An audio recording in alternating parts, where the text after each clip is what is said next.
L'inflation frappe à nouveau aux portes de l'économie française. À plus de 2%, elle se situe à un pic depuis le printemps 2012. L'inflexion a eu lieu début 2018, sans pour autant entraîner quelque déviance que ce soit de la tendance de fond. L'inflation sous-jacente, c'est-à-dire ce socle débarrassé des produits à prix volatile et de l'effet ponctuel des mesures fiscales, reste coincée autour de 1%, ce qui traduit bien l'absence de tension réelle au sein de l'appareil de production français. Dans les faits, 3 facteurs expliquent à eux seuls les 2/3 de la hausse des prix.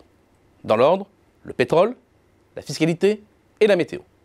Les cours du brut ont été multipliés par plus de 2 depuis 2016, passant de 30 € le baril à environ 65.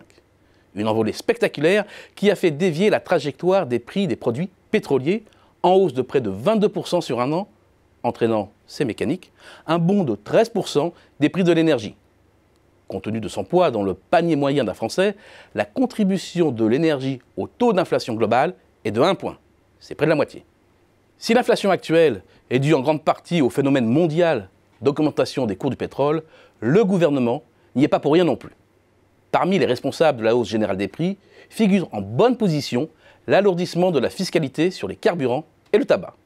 Côté carburant, c'est la combinaison de 2 mouvements, celui de la progression de la taxe carbone et du rapprochement de la fiscalité entre l'essence et le diesel qui est à l'œuvre depuis début 2018. Conséquence, la taxe intérieure de consommation sur les produits énergétiques, l'ex-TIPP, ne cesse de s'élever. En d'autres termes, même si les coûts du pétrole s'étaient maintenus en 2018 à leur niveau moyen de 2017, les prix à la pompe auraient progressé de 5% pour le gasoil et de 2,5% pour l'essence.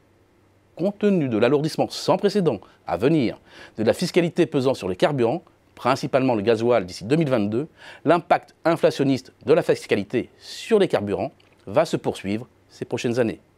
Le fioul domestique et le gaz naturel sont pris dans la même nasse. Côté tabac, il suffit de se pencher sur l'évolution de son prix pour mesurer l'ampleur du choc fiscal. Après 2 hausses limitées en 2017, une augmentation bien plus conséquente a eu lieu le 1er mars dernier. Depuis cette date, il faut compter 1 € de plus par paquet environ, et 2 pour la blague de tabac à rouler. Le choc est rude, la hausse sur un an atteint désormais 16,8% et explique un peu plus de 0,3 points de l'inflation. Une contribution positive qui le restera en 2019, 2 hausses supplémentaires de 50 centimes étant programmées, l'une en avril, la seconde en novembre. Reste l'impact de la météo, visible dans l'évolution des prix des produits alimentaires frais. En hausse de près de 7%, ils sont à l'origine de près de 0,2 points de l'inflation totale. L'inflation ne provient donc pas d'une reprise de l'activité, mais elle a des causes exogènes. Elle n'est pas venue d'une recrudescence de la demande domestique, consécutive à une hausse des salaires. Bien au contraire, la hausse du salaire moyen par tête a décéléré au premier trimestre 2018, brisant le nouvel élan, et compte tenu de la hausse des prix, l'évolution des salaires réels est proche de 0, voire légèrement négative depuis peu.